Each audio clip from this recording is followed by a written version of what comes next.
जब आपके घर कोई मेहमान आता है तो अब आप उसको किस तरीके से वेलकम करते हैं। आपने उसको दावत पे बुलाया तो अब उसके लिए आपने सैलेड को अच्छे तरीके से सजाना है, चटनियों को अच्छे से प्रेजेंट, हमेशा हर चीज़ के लिए लिबास बहुत इंपॉर्टेंट है। तो अगर आपने कहीं जाना है या आपके घर किसी ने आना है तो उसमें सबसे पहले इंपॉर्टेंट चीज़ है कि आपका लिबास और आपकी जो ओवरऑल प्रेजेंट। ये कहते हैं कि ये जो खाने का एक तरीका है ना, आपका ईटिंग मैनर्स जो है, ये एक इंसान को एवरेज से जो है ना, आउट आपके सामने डिश पड़ी है ना, आप उसको कहोगे हाँ लाओ ये इधर दे दो, चलो फिर ये उधर रख लो। किसी से कोई ताल्लुक बनाना चाहते हैं ना, चाहे वो बिजनेस हो चाहे कोई रिलेशनशिप हो, तो उनके साथ खाना खा के देखें। जब आप किसी के साथ बात करें तो 50% आपने उसकी तरफ देखना है, मतलब उसकी आंखों में 50% देखना है। और जब आप उसको सुन रहे हैं तो फुल बॉडी लैंग्वेज आपकी उसका साथ देनी चाहिए, उसको पता होना चाहिए कि आप उसको इंपॉर्टेंस दे रहे हैं, उसकी बात सुन रहे हैं। अच्छा, इससे पहले तो आप लोगों को पता है ना कि हमारी कितनी प्रेजेंटेशंस हो चुकी हुई हैं, पहले 3 हो चुकी हुई हैं, और उसमें जो हमने पढ़ा है बहुत इंपॉर्टेंट चीज़ थी। हमेशा हर चीज़ के लिए लिबास बहुत इंपॉर्टेंट है। तो अगर आपने कहीं जाना है या आपके घर किसी ने आना है तो उसमें सबसे पहले इंपॉर्टेंट चीज़ है कि आपका लिबास और आपकी जो ओवरऑल प्रेजेंटेशन है, उस प्रेजेंटेशन में चलो लेट्स से अभी थोड़ी कॉमन सी बात करते हैं, फिर इसको थोड़ा सा प्रोफेशनली हम करेंगे। कॉमन की बात अगर की जाए तो मेरे ख्याल में कि जब आपके घर कोई आ रहा होता है तो ये बहुत इंपॉर्टेंट है बीइंग अ वुमेन। आगे इंशाल्लाह आप लोगों ने प्रोफेशनल भी होना है और आप लोग ज़ाहिर है कि आप लोगों को घर भी चलाना होगा बतौर बेटी, बतौर वाइफ, बतौर मदर। आप लोगों ने इंशाल्लाह आगे फ्यूचर में बहुत अच्छे से टाइम गुजारना है। तो ये जो आपको हमने सिखाया है ना, ये हम चाहते हैं कि आप इसको प्रैक्टिकल लाइफ में भी उतना ही लेकर आएँ। अब आपने करना क्या है, आपने करना ये है कि आपने हर चीज़ में ओवरऑल उसकी जो मैनेजमेंट है ना उसको देखना है। जैसे अगर लेट्स से आपके घर में कोई मेहमान आ रहा है तो ये कोई एहसान नहीं हो आपके सर पे हो रहा ना, आप किसी के सर के ऊपर कोई एहसान कर रहे हो कि कोई आ रहा है तो जी अब पता नहीं वो आएगा तो अब आपने उसको बताना है आपने उसकी वजह से बहुत काम किया है और अब आप इतना थक गए कि अब आपसे हिला भी नहीं जा रहा। तो ये वाला जो जेस्चर होता है ना, ये बड़ा पुअर जेस्चर होता है और आई एम सॉरी ये बहुत क्या मैं कहूँ इसको, पैथेटिक किस्म का ये जो है ना जेस्चर होता है कि तो किसी को मोहब्बत से घर में इनवाइट कर लिया, चलो मोहब्बत से नहीं किया लेकिन अगर आपको करना पड़ गया, फॉर्मली आपने कर लिया, लेकिन अब उसके बाद आप उसको शो करो कि जी मैं तो बहुत थक गया हूँ, ठीक है मेरे से तो नहीं काम हो रहा, या फिर अब वो आया आप शो करना आपने बड़ा काम किया है। और ये कैसे पता चलता है, ये आपकी हुलिये से पता चलता है ना। आपको देखकर कोई ये जज करता है ना कि आपने कितना वेलकमिंग आप थे, कितने ओवरवेलमिंग थे, आपने कितना किस तरीके से अगले को वेलकम किया है। सो एक बात हमेशा याद रखना, एक अच्छी औरत ना वही है जिसके अंदर तरबियत और तहजीब झलक रही हो। ज़रूरी नहीं है कि हर इंसान अपनी माँ से कुछ सीख कर आए, कुछ चीज़ें आपकी चॉइसेस की भी होती हैं। क्या पता आपकी मदर की क्या सिचुएशन रही होगी, वो एक प्रोफेशनल वुमन होंगी या आप जॉइंट फैमिली सिस्टम में रहते होंगे, so many other things you know, मतलब उन्होंने किस तरह एडजस्ट किया होगा, वो उनको आप छोड़ दें। अगर तो आपने अपने घर से सीखा है तो बहुत अच्छी बात है। अगर तो आपने अपनी वालदा को मेहमान नवाजी और लोगों की तीमारदारी और इस तरह से करते हुए देखा है, फिर तो इससे अच्छी कोई बात ही नहीं है। फिर तो वो समझे कि आपके खून में आ गया, आपकी रगों में वो खून दौड़ रहा है, आपने वो करना ही करना है क्योंकि आपकी आँख बड़ी हुई है, आप उसमें पलते बढ़ते रहे हैं, ठीक है। तो उसमें अब आप पले बढ़े हैं, आपने वो सारा देखा है अपनी माँ को, तो ये तो आपने अम्मा से सीखा है ना, तो वो अब आपके साथ हो रहा है, तो इसका मतलब है कि वो तो आपकी तरबियत में है। लेकिन अब इन केस आपकी तरबियत में नहीं है, कुछ बच्चे हॉस्टलाइट होते हैं, उन्होंने अपना ज़्यादा वक्त जो है हॉस्टल्स में गुजारा होता है, कुछ बच्चे पढ़ने के लिए अब्रॉड चले जाते हैं, उन्होंने अपनी बहुत सारी लाइफ अब्रॉड में गुजारी होती है, वो घर के कल्चर से बहुत दूर रहे होते हैं, तो वो मेंटली तौर पे उस तरीके से ग्रो नहीं कर पाते जैसे एक आम घर में रहने वाली बच्ची जो पढ़ भी रही होती है और घर का कल्चर भी समझ रही होती है। सो आपकी सिचुएशन वहाँ पर आकर थोड़ी डिफरेंट हो जाती है। सो क्या है कि अब तो आपने अपनी ज़िंदगी आगे बढ़ानी है, चलानी है, आप औरत हैं, आपके घर का जो कल्चर है ना, हर घर का एक कल्चर होता है। कल्चर कभी भी किसी मुल्क का, किसी शहर का नहीं होता। मेरा मानना है कल्चर आपके घर का होता है, तहजीब आपके घर की होती है, आप वहाँ से सीखते हैं और अपने घर का कल्चर आपने बनाना है, क्योंकि माँ के पास से तो अब आप निकल आए हैं, अब अपने माँ बनना है, ठीक है। अब आपने चाची, मामी, ताई, so many relations we have, तो अब आपने कल्चर ग्रो करना है अपने घर का। सो उसके लिए बहुत इंपॉर्टेंट है कि जब आपके घर कोई मेहमान आता है तो अब आप उसको किस तरीके से वेलकम करते हैं। एक तो चेहरे से लगना नहीं चाहिए। पहले तो देखो ना, हर कोई अपने घर में खा के बैठता है, सबसे पहले ना उसके खाने का इत्मीनान अच्छा होना चाहिए। कितनी चीज़ें हैं जो आपको लगता है कि अगर आप किसी के घर मेहमान जाएं तो आप चाहेंगे कि आपको इतना वेलकमिंग किया जाए, आपको इतना वेलकम किया जाए, इतनी डिशेस होनी चाहिए। मिनिमम आपका ख्याल है कितनी डिशेस होंगी तो आपको लगेगा कि हाँ हम कहीं पे बहुत ज़्यादा वेलकम किए गए और हमारे बारे में हमारे लिए इत्तेमाम किया गया। सो मेरा ख्याल है कि 3 से 4 डिशेस होंगी एटलीस्ट, क्योंकि 2 डिशेस तो घर में बन ही जाती है। सो अगर आप कहीं जा रहे हैं या कोई आपके घर आ रहा है तो आपने क्या करना है, चलें मैं आपको ये नहीं कहूँगी कि आप 10-12 डिशेस बना लें, मैं कहूँगी क्वालिटी आप देखें, क्वालिटी अच्छी होनी चाहिए जो आपने चीज़ इंट्रोड्यूस करवानी है। या अब ये देखो मैंने वर्ड यूज़ के इंट्रोड्यूस का, अपनी कुछ स्पेशलिटी बनाओ उसके लिए। आप ये देखो आपके घर को फर्स्ट टाइम आ रहा है या चलो आपने उसको दावत पे बुलाया, तो अब उसके लिए आपने सैलेड को अच्छे तरीके से सजाना है, चटनियों को अच्छे से प्रेजेंट करना है। कोशिश करेंगे जो आपकी साइड थिंग्स होती है ना, जैसे आपके स्टार्टर्स होते हैं या आपके सैलड्स होते हैं, आपके जो चटनियाँ अचार होते हैं, इनको प्रेजेंट करने का भी ना एक तरीका होता है। सो आपने क्या करना है कि आपने सबसे पहले इन चीज़ों के ऊपर फोकस करना है कि प्रेजेंटेशन कैसी होगी। सो आपने अपना अच्छा सा कोई अपना सेट निकालें, डाइनिंग टेबल पे रखें, आपने जहाँ पे भी उसको प्रेजेंट करना है, थोड़े फूल लगाएं, थोड़े डेकोरेशन करें, गूगल से हेल्प लिया करें, गूगल आपको बहुत सिखाता है। अब तो आपके एआई ने कमाल कर दिया, आप कुछ भी पूछे वो आपको सब कुछ बता देता है। तो अब आप देखें कि आपने उनको वेलकम कैसे करना है। यहाँ पे हो गया, अब आपने खाना डिसाइड करना है। अच्छा खाना क्या होगा, कितनी डिशेस होंगी, कम से कम 3 से 4 डिशेस होंगी उनको वेलकम करने के लिए, 1 से 2 तरह के सैलड्स होंगे। चटनियाँ तो आपको पता है, चटनियाँ अचार घर में नॉर्मली भी होती हैं, अच्छे तरीके से उसको प्रेजेंट करें। अब उसके बाद बारी आती है आपकी अपनी, कि अब आपने लेथार्जिक शो नहीं करना। तो ये हमने किस में पढ़ा था, सेकंड वाले हमारा जो था, कि एक तो आपकी ओवरऑल लुक में आपका मेकअप कैसा होना चाहिए, और उसके बाद फिर अब आपने कपड़े कैसे पहनने। पहला था हमारा उसका कपड़ों का, दूसरा था हमारा बॉडी लैंग्वेज का आई थिंक, और तीसरा हमारा मेकओवर का था। कि अब लेट्स से ये आपका हो गया, आपने अच्छे तरीके से उनको इनवाइट कर लिया, अब खाना बन गया, प्रेजेंटेशन हो गई। अब उसके बाद बारी आती है कि अब आपने खुद क्या पहनना है। अब आप खुद अच्छे से फ्रेश कलर पहनना है, प्रिंटेड सूट हो जाए बेशक, ठीक है, क्योंकि हम हमेशा कहते हैं कि सिचुएशनल ड्रेसिंग होनी चाहिए। सिचुएशनल ड्रेसिंग में मैं आप लोगों को कहती हूँ कि यार उसमें आप अच्छे कलर्स पहने, लेकिन प्रोफेशनली जो है ना आप देखें कि वो एक डिफरेंट सिचुएशन है, वहाँ पे you will have to look मतलब लाइक थोड़ा सीरियस। उसमें आपके कलर्स, आपके कपड़े सोबर होने चाहिए, आपका ड्रेस अटायर बिल्कुल प्लेन होना चाहिए। सो उसके लिए बहुत इंपॉर्टेंट है कि जिस तरीके से आपने प्रेजेंटेशन की है ना, अब आपको प्रेजेंटेशन उस वक्त तक पूरी नहीं होगी जब तक कि आप खुद अच्छे नहीं दिख रहे। ऐसा नहीं होगा कि खुद आपका बुरा हाल है और आपने प्रेजेंटेशन अच्छी की हुई है। कि इससे 2 तरह के जो है ना मैसेजेस मिलेंगे। एक, अगर हम कहीं गए हुए हैं और हम किसी को देखते हैं तो हमें बुरा लगेगा कि यार इतना बेचारे को काम करना पड़ा है, आपको एक सॉफ्ट हार्टेड है, हमें फील होगा, बुरा लगेगा अगले के लिए कि वो कितना उसके लिए बर्डन हो गया ना। दूसरा, हमें ये लगेगा कि यार शायद हम बोझ बन गए उसके लिए और उसको इतना काम करना पड़ा।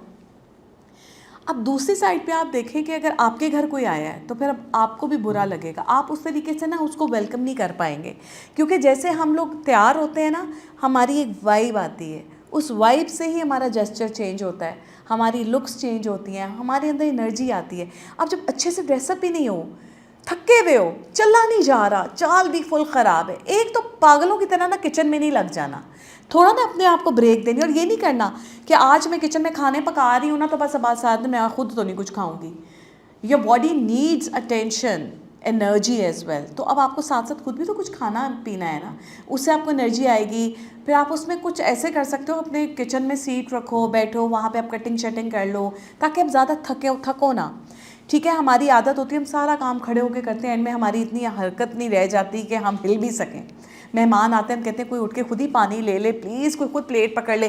तो ये वाली चीज़ है ना, सॉरी, अच्छी नहीं लगती हमें। अच्छा वो लगता है कि हम बहुत वेलकमिंग हो जाएं, वालेकुम अस्सलाम, कि जब हमारे घर कोई गेस्ट आए ना तो हम उठकर, खाना तो हमने लगा दी है, अब हम उसको कहीं वेलकम करें, आओ भाई डालो ये लो। और हमेशा कोशिश करें अपनी स्पेशलिटीज़ इंट्रोड्यूस करवाएं उनको खाने में, उनको पता चले कि आपने एक बड़े दिल से खाना बनाया, जो आपकी सबसे अच्छी डिश है, या जो उनके लिए आपको लगता है कुछ न्यू है। तो 2 डिशेस ऐसी बना लें जो वो लोग शौक से खाते हैं और कॉमन हर बंदा खा लेता है, लेकिन एक आधी डिश ऐसी ज़रूर बनाएं जिससे लगे कि आपने कुछ स्पेशल किया है। और बाकी मैंने आपको बताया कि आपकी सैलड की प्रेजेंटेशन अच्छी होनी चाहिए, चटनी की, अचार की, उससे लगता है आपने बड़े दिल से काम किया। फिर कोई एक आधा अच्छा ड्रिंक भी बना लें, पानी भी अच्छे तरीके से सर्व करें। तो कोशिश करें जब आपके घर कोई आए, सबसे पहले तो आप उसको ना ड्रिंक में, कुछ सॉफ्ट ड्रिंक में या कोई पानी ही चाहे सर्व कर दें कि अगला आया है थोड़ी देर के लिए, और उतनी देर में अब आप अपना खाना सर्व कर लें और देन आप उनको इन्वाइट करें कि आ जाएँ। तो इस तरह से आप बन जाएंगे होस्ट। आप हैं होस्ट, और अब होस्ट ने करना है अपने घर का कल्चर चलाना है, कल्चर बनाना है, क्योंकि कल को आपके घर के जो बच्चे हैं ना, जैसे आपकी नीसेस हैं, आपके नेफ्यूज़ हैं, वो आपसे बहुत सीख रहे होते हैं, उनको पता होता है। सो ये होती है आपकी सोशल वैल्यूज़, नॉर्म्स। तो ये सोशल वैल्यू कौन बनाती है? एक औरत बनाती है। सो यहाँ से ना हमारी ये प्रेजेंटेशन स्टार्ट होती है, और इसके बाद अब मैं आपको जो बताती हूँ प्रॉपर प्रेजेंटेशन मेरी जो है ना, टेबल एटिकेट, ईट स्मार्ट, स्पीक स्मार्ट, इसमें मैं दोनों चीज़ों को लेकर चलूँगी बेटा, जिसमें हम एक तो ये करेंगे ना कि हम ईट स्मार्ट एंड स्पीक स्मार्ट, बोलना कैसे है, कम्युनिकेशन, खाना कैसे है। अब हम यहाँ पे थोड़ा सा टच करेंगे इसको एज ए प्रोफेशनल, ठीक है। मैं कोशिश करूँगी सोशली भी इसको थोड़ा सा लेके चलूँ, बट हम यहाँ पे चूँकि एक प्रोफेशनल लाइफ को बेहतर बनाने के लिए, सोशल लाइफ को बेहतर बनाने के लिए आए, तो मेरा ज़्यादा एम्फोसिस जो है ना वो प्रोफेशनल लाइफ पे है। सो अगर आपको कभी कभार अपने फॉर्मल लोगों का खाना करना पड़ जाए, तो आप उसमें एज ए होस्ट कैसे करेंगे और एज ए गेस्ट आपने क्या करना है। अच्छा जी, साइकोलॉजी कहती है कि जो फर्स्ट इंप्रेशन है ना, is the event when one person first encounters another person, eat together and speak to each other and forms a mental image of that person। ये कहता है कि एक फर्स्ट, साइकोलॉजी कहती है कि जो आपका फर्स्ट इंप्रेशन किसी के जहन में बिल्ड होता है ना, वो इसी तरह होता है कि जब आप उसके साथ बैठते हैं, उसके साथ खाना खाते हैं और एक दूसरे के साथ बात करते हैं। समटाइम्स आपको पता है, अब आप जब खैर से प्रोफेशनल लाइफ में जाओगे तो आप लोग देखोगे प्रोफेशनल लाइफ में भी ना हमारे ये हो रहा होता है कि आप समटाइम्स किसी से बहुत फर्स्ट टाइम मिलते हो और वो आपको कहते हैं जी आप ऐसा करें कि चाय पे मिलते हैं या खाने पे मीटिंग बुला लेते हैं। अब वहाँ पर आपको वैल्यूएट किया जाता है, अब आप वहाँ पे क्या इंप्रेशन लीव करके आते हैं, ये it's all up to you. और बहुत सारे लोग खाने और चाय पे आपको इसलिए बुलाते हैं कि सॉफ्ट कम्युनिकेशन भी हो जाएगी, एक इनफॉर्मल सा फॉर्मल सा जो गैप है ना वो भी ख़त्म हो जाएगा, एक्सेप्टेंस भी देख लें कि करनी है नहीं करनी। तो बड़ी रीज़न्स होती हैं आपको खाने पे बुलाने की। सो आपने बड़े ध्यान से और बड़े एतमाद के साथ इन चीज़ों को ना आगे लेके चलना है, उसका इम्प्लीमेंट करना है। अच्छा, इम्प्रेशन जो है ना, वाई इट मैटर्स, इसकी बात करते हैं। Because you leave your impression at the table, ऐसा ही है। लेट्स थिंक अबाउट इट कि नहीं, हम we are not meeting them first time, हम उनसे बार बार मिल रहे हैं, कई बार मिल रहे हैं, लेकिन जितनी बार मिल रहे हैं और जितनी बार उनके साथ बैठकर खाना खा रहे हैं या चाय पी रहे हैं ना, तो अपनी कदर बता रहे हैं, अपनी सोशल वैल्यूज़, अपनी फैमिली बता रहे हैं। बिजनेस डील्स हो जाए, इंटरव्यूज़ हो जाए, नेटवर्किंग, अक्सर ये चीज़ें हैपन होती हैं ऐसी ही मीटिंग्स में, टेबल मीटिंग्स होती हैं आपकी, आप बहुत सारी मुलाकातें आप इस तरह से करते हैं। Good manners is equal to respect for others and self confidence. क्या है ये? कहते हैं कि आपके जो अच्छे मैनर्स हैं ना, साइकोलॉजी कहती है कि आप कितना लोगों को इज्जत देते हैं एज अ गेस्ट और एज अ होस्ट। ठीक है, let's talk about both side. तो आप दूसरों को इज्जत कितनी देते हैं, अगर आप होस्ट हैं तब भी पता चलेगा, अगर आप गेस्ट हैं तब भी पता चलेगा।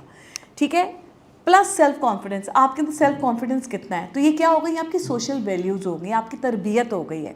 सो ये जो तरबियत है ना, this is equal to good manners. It's a skill that separates average from outstanding. Of course देखिए, हर बंदा एक एवरेज फैमिली से बिलोंग करता है, हमें पैदा होते साथ ही सोने का चम्मच तो नहीं मिल जाता, हमारी अपनी एक वैल्यूज़ हैं, सोशल वैल्यूज़ हैं। हम सब सफ़ेद पोश और बड़े मीडियोकर से और बड़े अच्छी फैमिली से बिलोंग करते, पढ़े लिखे लोग हैं, हम बहुत ज़्यादा रईस लोग नहीं हैं कि जिनको कोई वैल्यू ही नहीं है, ना पैसे की ना दूसरे की इज्जत की, जिन्होंने बस, जिनके लिए पैसा जो है वो हाथ की मैल है और पाँव की धूल है। हम वो माइंडसेट नहीं है, हम पढ़े लिखे बच्चे हैं और वो हमने बताना है अपने जेस्चर से, अपने ईटिंग मैनर से, अपने फिजिकल अपीयरेंस से। ऐसा ही है।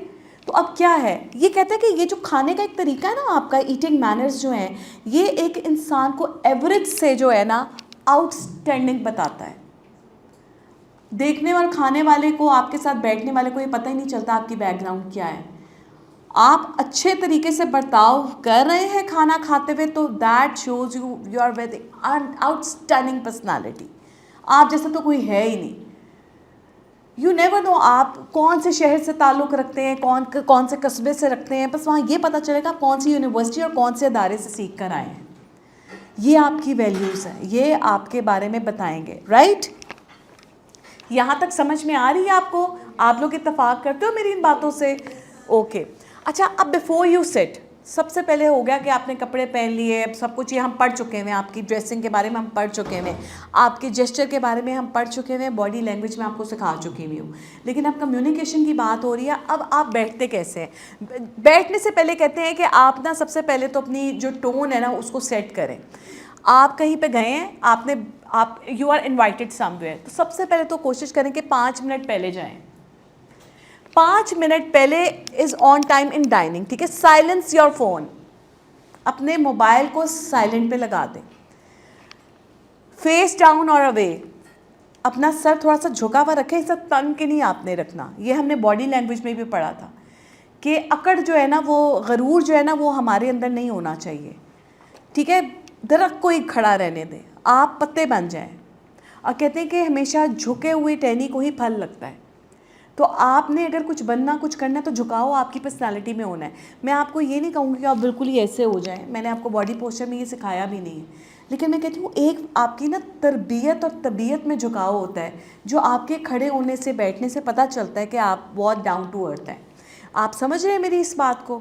तो थोड़ा सा अपना आपने फेस को थोड़ा सा डाउन रखना है, या अगर आप किसी से बात करें तो थोड़ा सा अवे रखना है, राइट। अब आप जा रहे हैं ना, किसी से मिल रहे हैं, आप इन्वाइटेड हैं वहाँ पे, wait for the host to seat you and say let's see. आपने वेट करना है कि जहाँ पर आप एज ए गेस्ट गए हैं, अब इसको हम दोनों तरीके से समझेंगे। अगर आप एज ए गेस्ट गए हैं ना, तो अब आप वेट करें कि आपको जिस होस्ट ने बुलाया है वो अब आपको कहे कि इधर आ जाओ, प्लीज़ इधर आके बैठो, वो आपको वैल्यू दे।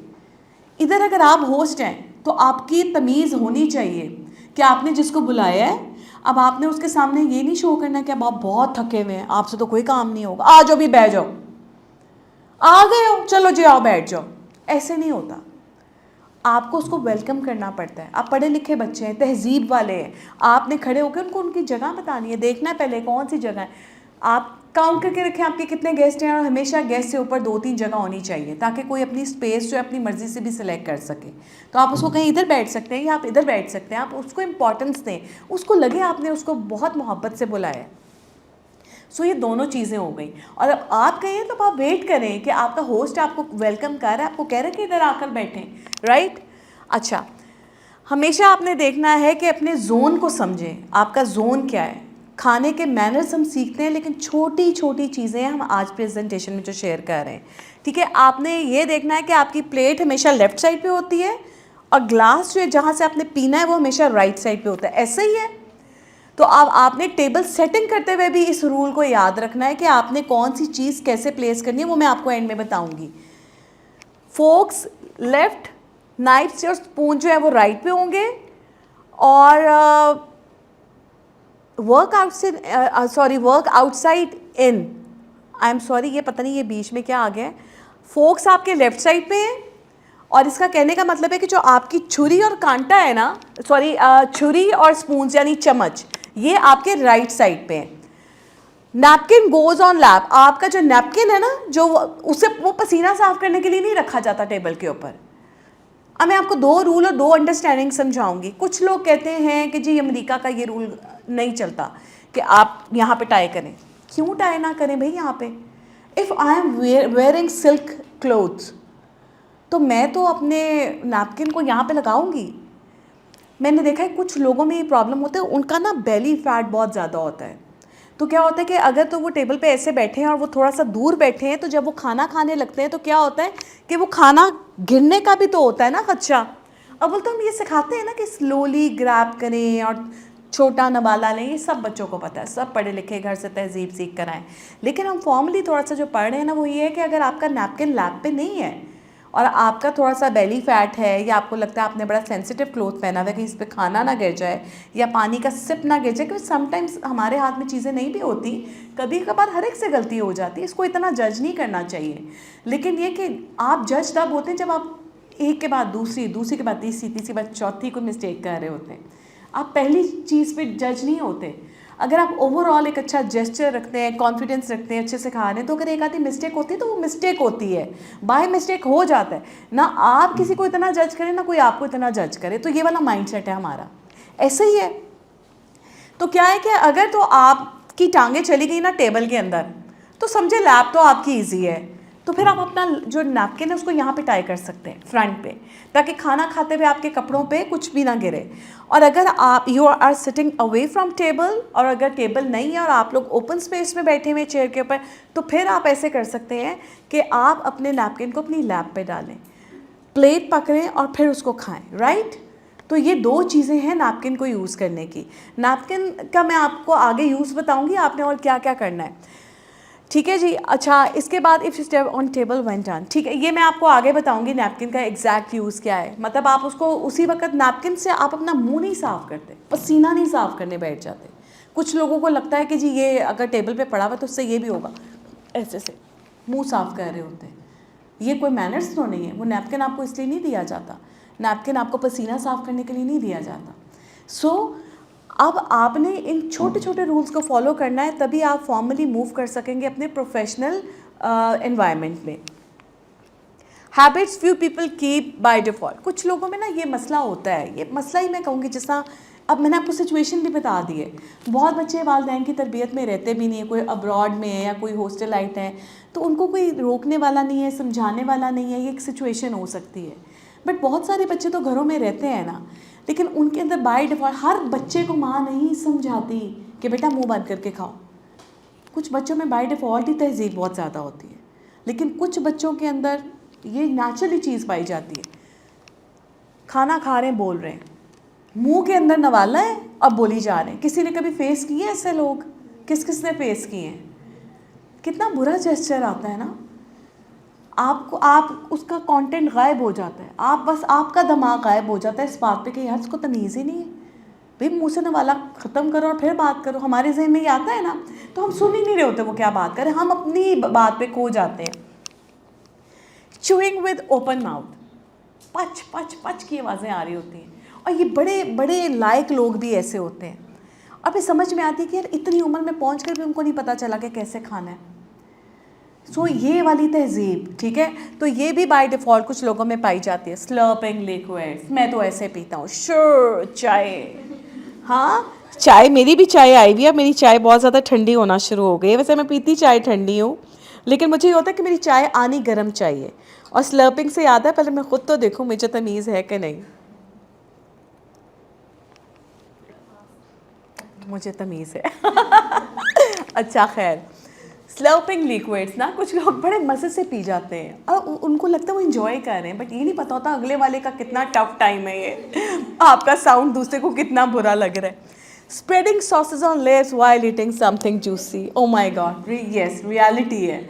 मैंने बहुत सारे लोगों को बर्गर्स खाते देखा है, जब बर्गर खाने के बाद उसमें जो मायोनीज जो सॉसेस होती है ना, मस्टर्ड सॉसेस, वो जब उतारते हैं तो वो पूरे फेस के ऊपर लगी होती है, पूरा माउथ उनका ऐसे लिपस्टिक के ऊपर, और लिपस्टिक भी फैल जाती है, वो एक जोकर की शक्ल बन जाती है, अल्लाह माफ़ करे। मतलब क्या आपको ये नहीं पता कि आपने बाइट कैसे करना है, और आपने बर्गर को जब तक दूर लेके जाना है, जब तक कि सामने वाले को नज़र ना आए। तुम लोग कह रहे होगे कि मिस कितनी नीटी ग्रीटी में जा रही है, लेकिन ये रियलिटी है ना।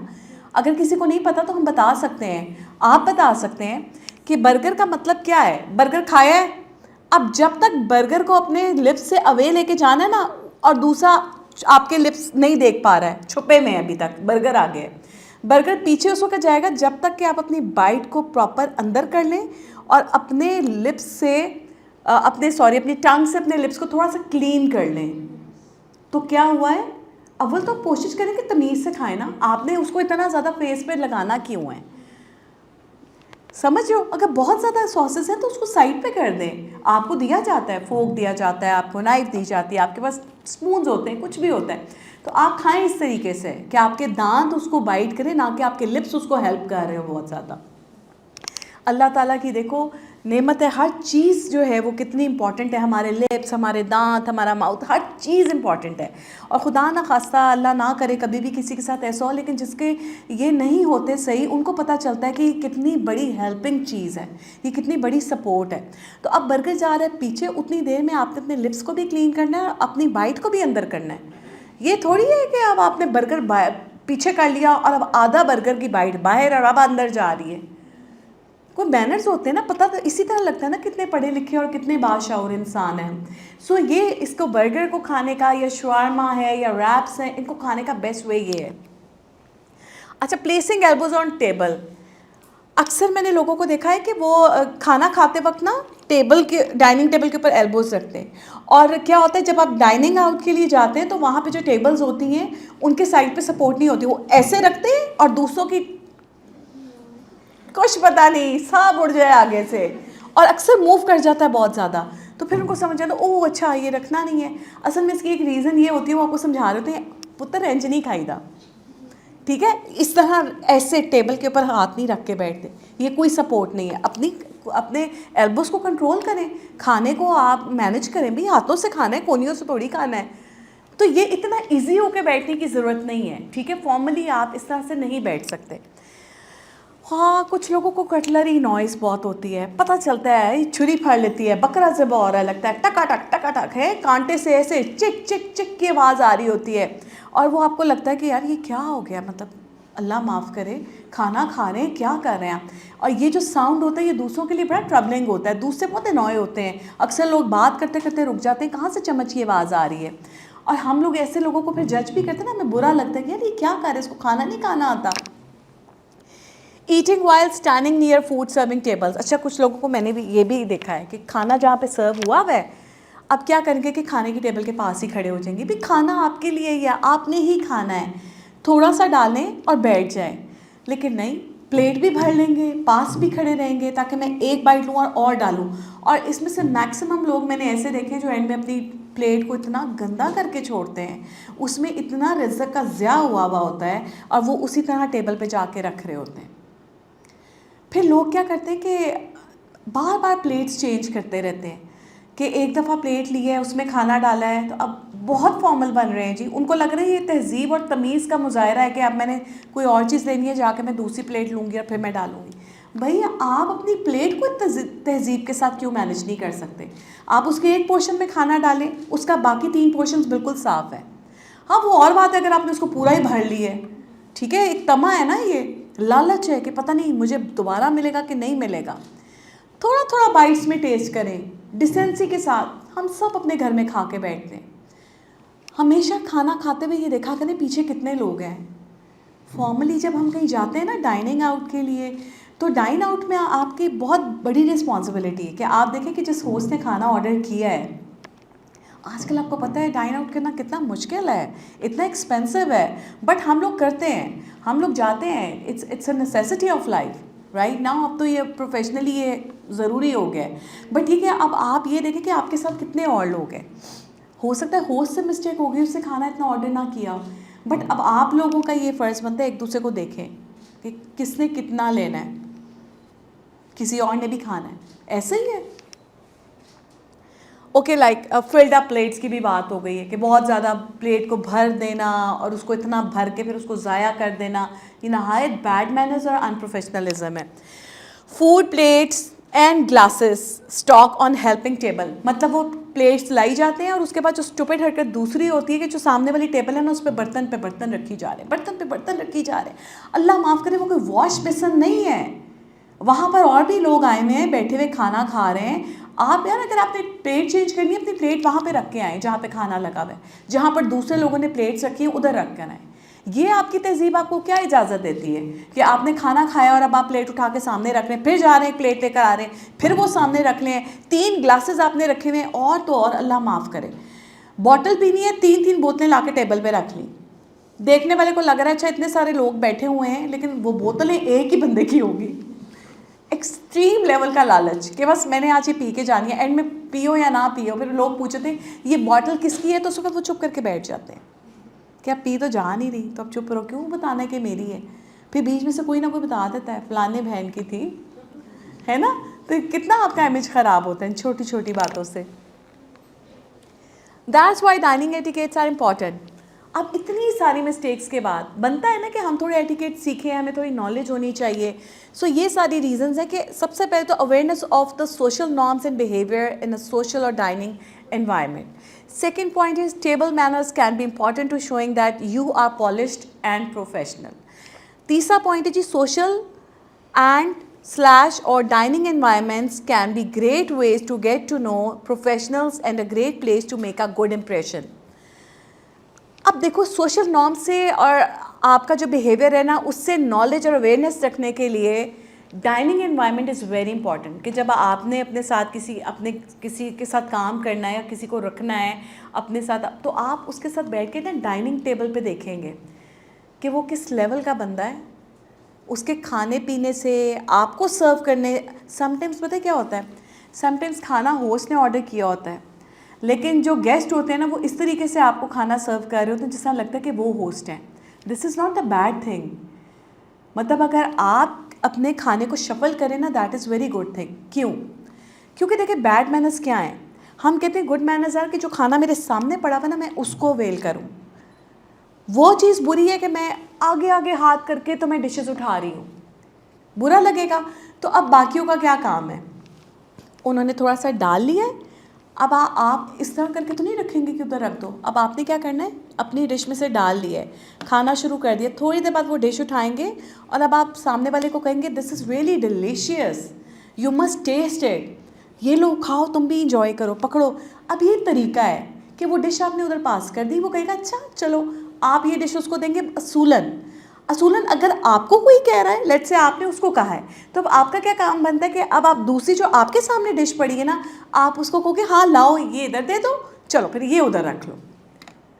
ये है right way of shuffling the dishes. तो ये तरीका अब आपने करना है कि अगर कोई आपको ऑफर कर रहा है तो उसका मतलब ये है कि वो अब दूसरी डिश आप उसके आगे रख दें, और इसी तरह थोड़ी देर बाद वो सारी डिशेस एक दूसरे के आगे शफल हो जाएंगी, हर कोई खाना टेस्ट कर सकेगा। अव्वल तो मुझे लगता है कि होस्ट का ये काम बहुत ज़्यादा रिस्पॉन्सिबिलिटी कि होस्ट आगे होकर कहे कि भाई ये भी लो, ये भी लो, ये भी खाओ, क्योंकि उसने ऑर्डर आपके लिए किया है। सो अगर आप होस्ट हैं तो फिर आपकी इस तरह से रिस्पॉन्सिबिलिटी है, बट अगर आप गेस्ट हैं तो फिर आप इस तरीके से चीज़ों को शफल भी कर सकते हैं और होस्टिंग का पार्ट भी बन सकते हैं। Table manners can be important to showing that you are polish and professional of course. अब हम पढ़े लिखे हैं, हमने कुछ सीखा है तो हम शो करेंगे ना, इसी से पता चलेगा पॉलिश्ड हैं। अभी आपको एक एक्स्ट्रा ट्रेनिंग मिल रही है। इस एक्स्ट्रा ट्रेनिंग का क्या मतलब है? इस एक्स्ट्रा ट्रेनिंग का मतलब यही है ना कि भाई आप पॉलिश्ड हैं, आपको सिखाया गया। पॉलिश क्या होती है? जो शक्ल आपकी आम है ना उसको चमका देना। अब पढ़ तो तुमने लिया है, ठीक है, अब पढ़ने के बाद जो एक्स्ट्रा कोचिंग है ना, दैट इज़ कॉल्ड पॉलिश। अब ये आपके लिए पॉलिश का काम करेगी कि ये तरबियत आपको एक्स्ट्रा में दी गई है कि एक तो बीइंग एन औरत, बीइंग अ वुमेन, आपने अपने घर को एम्पावर कैसे करना है उसका कल्चर बना के, कि आपकी आने वाली नस्लें सीखें कि आपने कल्चर बनाया था और इसी तरह आगे चलेगा। मेरे घर में आज भी मेरी जो सास थी, उन्होंने जिस तरीके से घर का माहौल बनाया था, जो मेहमानदारी, जो सोशल वैल्यूज़ थी, तो मेरी जेठानी ने उसी को फॉलो किया। और उसके बाद जब मैंने जाकर देखा ना, तो मैंने जाते साथ ना, आप समझ रहे होते हैं, कुछ टाइम सीख रहे होते हैं, आप जाते ही डोमिनेट नहीं हो सकते। उनके घर की एक वैल्यूज़ है, कल्चर है, आपने उसको अडॉप्ट करना है, क्योंकि सब लोग आपके लिए चेंज नहीं होंगे, आप एक ने उनके खातिर चेंज होना है। तो अगर आपको लग रहा है ना उनके घर की इतनी अच्छी वैल्यूज़ हैं, इतने अच्छे माहौल है और ये इस तरीके से, तो वो सीखें, उसमें ढल जाएं। आप कोशिश करें कि आप भी उसका पार्ट बने। तो इस तरीके से ना आप एडजस्ट करते हैं अपनी लाइफ में। तो आपको वो घर के डाइनिंग का माहौल और घर के किचन का माहौल, वो सब, और फिर दूसरों की मेहमान नवाजी, इस तरह से फिर आप सीख लेते हैं। सोशल और dining environments can be great ways to get to know professionals and a great place to make a good impression. आपने देखा है कि जब हम लोग जाते हैं ना होटल्स वगैरह में खाना खाने, रेस्टोरेंट्स में, तो वहाँ पे क्या होता है कि जब आप बैठे होते हैं तो आपको पता चल जाता है, कोई फॉर्मल मीटिंग चल रही हो तो आपको पता चल जाएगा कोई ऑफिशियल मीटिंग है, उनके जेस्चर से, सिटिंग स्टाइल से। और जब कोई सोशल गैदरिंग हो, फैमिली बैठी हुई है या फ्रेंड्स बैठे हुए, तब भी पता चल जाता है। उनका जेस्चर, उनकी बॉडी लैंग्वेज, उनकी वॉइस टोन सब कुछ बता रही होती है कि ये तो भाई सोशल गैदरिंग है। सो इसीलिए बहुत सारे प्रोफेशनल लोग ना इस तरह की जगह अपनाते हैं, इस तरह के रेस्टोरेंट्स अपनाते हैं जहाँ पर उनको पता हो फ़लाँ जगह जो है ना वो बहुत कोवर्कर प्लेस है, वहाँ पर आप बैठकर बात कर सकते हैं, बड़ी काम साइड है, बड़ा इजी वे है, वहाँ पर आप प्रोफेशनली बात कर सकते हो, तो शोर नहीं होता ये वो। तो ये सारा एक कल्चर होता है जो आप अडॉप्ट करते हैं। Dining mistakes that get you judged, of course भाई अब कुछ तो हमने कर ली थी ना कि बाय डिफ़ॉल्ट हमारे अंदर कुछ मिस्टेक्स पाई जाती हैं। अब कुछ चीज़ें ऐसी हैं जो आपको जज करने पे मजबूर करती हैं। मतलब आप भी किसी को जज कर सकते हैं, कोई स्पेस पे आपको भी जज कर सकता है। खाना सामने पड़ा हुआ है, सब खाना खा रहे हैं और किसी ने आपसे कोई स्मॉल टॉक शुरू किया, आप बात करने, लेकिन अब आपने फ़ोन उठा लिए, क्योंकि आपके दिमाग में आ गया "ओह, घर में तो पाए चढ़े हुए हैं, मैंने पूछना कितने पके हैं?" तो अब आप क्या करेंगे कि ऑफ कोर्स अब आपका ध्यान उधर से हट जाएगा। यहाँ पे अगला गिल्ट फील करेगा, मैं बात कर रहा था यार ये मोबाइल देख रहा है, मैं इससे इतनी सीरियस बात कर रहा था और प्रोफेशनली आप बैठे हुए हैं कहीं पे लेट्स से, तो आपके लिए कितना बुरा है ना कि अब आप वो छोड़ के जिस टाइम पे आप प्रोफेशनल एनवायरनमेंट में लोगों के साथ बैठे हुए ना, आप भूल जाए आपने चूल्हे पे क्या चढ़ाया हुआ है या आपने क्या चीज़ डिफ्रॉस्ट होने के लिए रखनी है, साइड पे करें मोबाइल। घर वालों को पिटने दें, घर वालों को चाहिए था पहले पूछ लेते आपसे पहले पूछ लेते कि तुम जा रहे हो तो तुम्हारे पीछे से क्या क्या काम होने वाला है बता के जाओ, या जब आपने उनको बताया तो वो गौर से सुन रहे हो। अब वो नहीं सुन रहे तो इसका मतलब ये नहीं कि आप अपनी प्रोफेशनल एनवायरनमेंट ख़राब कर दें या सिचुएशन ख़राब करें। फिर जितनी देर आपकी सिटिंग है ना उतनी देर में मोबाइल को हाथ नहीं लगाना आपने, मोबाइल आपका साइड पे होना चाहिए। हाँ, एक वाइब्रेशन या एक आपकी ऐसी होनी चाहिए कि जब सब लोग बात नहीं कर रहे और जस्ट खाना खा रहे हैं तो उस वक्त आप कॉल पे देख लें कोई मिस कॉल है या कहीं कॉल आ रही है, ताकि खुदा ना खासा कोई इमरजेंसी है या कोई कॉल लेनी बहुत ज़रूरी है तो आप एक्सक्यूज़ करके साइड पे जाएं।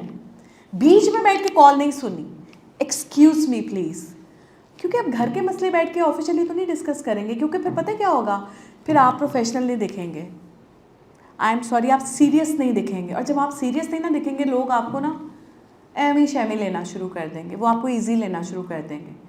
तो जेस्चर तो फिर हम खुद ही ख़वातीन ने ही पैदा करना है ना, क्योंकि देखो हमारा मानने के कुछ लीडरशिप क्वालिटीज़ ना मैन के अंदर बाय डिफ़ॉल्ट है, बट वुमेन एम्पावरमेंट हमें ये सिखा रहा है कि औरत को सीखनी पड़ेगी।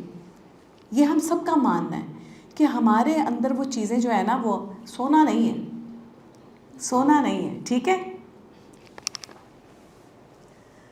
Okay, second cheese reaching across the table, जो भी हमने बात की है ना कि मतलब दूसरी तरफ से खाना पकड़ना हाथ ऊपर कर करके, या पानी पकड़े या कोक पकड़े या कोई फोक चाहिए, नहीं, ये बैड मैनर्स है। आपको कुछ चाहिए आप होस्ट को इशारा कर दें, कोशिश करें हाथ से इशारा कर दें और फिर वो आपको देख लेगा अच्छा आपको क्या चाहिए। अब वो तो ये होस्ट का काम है ना, बीइंग एन होस्ट, तो आपको फिर हर चीज़ को फोकस करना है कि हर जगह पे हर चीज़ अवेलेबल होनी चाहिए ताकि खाने की टेबल पे मैस ना हो और आपके लिए भी कोई प्रॉब्लम ना हो।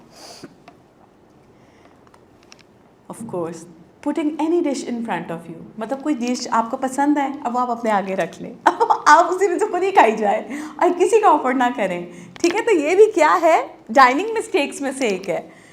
Hugging the best part of the dish, of course, मतलब उसमें कोई लेट्स से अगर आप घर में हैं, घर में आपने अपने बहन भाइयों के साथ बैठना और आपको पता है कि आपका कोई भाई या बहन कोई ख़ास पीस है मीट का या कोई ख़ास चीज़ है, जैसे बिरयानी में आलू ज़्यादा नहीं है या कुछ, तो अब आपको पता है कि सब लोग शौक़ से खाते हैं, अब आप क्या करें, आप भी शौक़ से खाते हैं, सारे आलू अपनी प्लेट पे डाल लें ऐसे कौन करता है किसी का बहन भाई करता होगा, मुझे लगता है होगा ना, घर में कोई एक आधा बच्चा ऐसा होता है तो वो क्या करे, वो सारा कुछ अपनी ही प्लेट में डाल ले। तो ये बहुत बुरी मिस्टेक है, इससे आपकी पूरी जो एक इमेज है ना वो ज़ीरो हो जाता है कि आप यार क्या मतलब है, आपको समझ में नहीं आ रही कि और भी किसी ने खाना है लेकिन आप वो कर लें। और फिर अब आपको ये भी पता है क्या ये लेग पीस है या थाई पीस, नॉर्मली लोगों की चॉइसेस होती हैं कि मैं वाइट मीट खाता हूँ तो उसके लिए ब्रेस्ट पीस है, लेकिन आपको पता हो अब खाना आपने नहीं है, लेकिन कुछ लोग मैंने ये देखे खाना नहीं है लेकिन डाल लेना है, क्यों, इसको नहीं देना, इसने सुबह मेरी नाक मड़ोड़ी थी इसने मेरा चार्जर छुपाया था, मैंने इसको लेग पीस आज नहीं देना, खाना मैंने भी नहीं है। लेकिन ये वाली भी एक आधे बहन भाई की ना ऐसी आदत होती है, बहन भाई की नहीं होगी ना कज़न की होगी, वो कहेगा बेटा अब तो फिट बैठ के मैंने तुझे खाने नहीं देना। सो ये बहुत बहुत बदतमीज़ी है, ऐसे करना नहीं चाहिए, ठीक है। उनको करने दें, आपने नहीं करना, आप मेरे से क्लास लेके जा रहे हैं, ठीक है, सीख के जा रहे हैं। Okay, being rude to staff और टू द सर्वर और टू द होस्ट, मतलब जो आपको खाना सर्व कर रहा है उसके साथ रूड हो जाना, ये बहुत मिसबिहेवियर है। ओके, टॉकिंग विद माउथफुल की हमने बात की कि मुंह के अंदर नवाला और आप बोली जा रहे हैं, ये बहुत बड़ी मिस्टेक होती है, इससे बहुत बुरा इंप्रेशन जाता है। अच्छा, अब आप दो लोग हैं, ठीक है, 2 से 3 लोगों ने आपस में कोई बात करनी है, बट वहाँ पे इमेज सबसे ज़्यादा ख़राब हो जाता है कि 2 लोग हैं, मतलब पूरा ग्रुप बात नहीं कर रहा, कोई ये सब पूरे ग्रुप का टॉपिक नहीं है, आप पर्सनल टॉक कर रहे हैं, लेकिन आपका स्पीकर इतना लाउड है कि बाकी सबको आप इन्वॉल्व करना चाह रहे हैं, वो इन्वॉल्व नहीं होना चाह रहे, उनका टॉपिक ही नहीं है, लेकिन आपकी कन्वर्सेशन में आपका स्पीकर इतना हाई है, हाई नोट्स पे बोल रहे हैं, टैं लगाई हुई, तो क्या पूरी डाइनिंग टेबल का आपने माहौल ख़राब कर दिया। पूरे इवेंट का, गैदरिंग का आपने माहौल ख़राब कर दिया। आप पर्सनल टॉक कर रहे हैं, अब तो पर्सनल टॉक आप इतने ग्रुप में करें ही ना, और अगर आप कर रहे हैं तो let's make it separate. Okay, putting food in your plate before elders, social values. और फिर तुमने कल्चर बनाना है, तो तुमने कल को करना क्या है, घर में जो सबसे बड़ा है ना उसका वेट करें, भले ही खाना ठंडा हो जाए, नहीं होता इतनी जल्दी ठंडा। ये वैल्यूज़ हैं, ये आप अपने बच्चों को सिखा रहे हैं, घर के छोटे बहन भाइयों को सिखा रहे हैं। बहन भाइयों का हाथ पकड़ लें, पहले मामा बाबा डालेंगे, पहले बाबा को डालने तो बेटा बरकत पड़ती है। जब उस रिज़क में सबसे पहले घर का बड़ा हाथ डालता है ना, तो उस रिज़क में ना बहुत इजाफा हो जाता है, बरकत पड़ जाती है। फिर चाहे 36 लोग और 1 किलो हांडी पकी हो, सबको पूरी आके भी बच जाती है।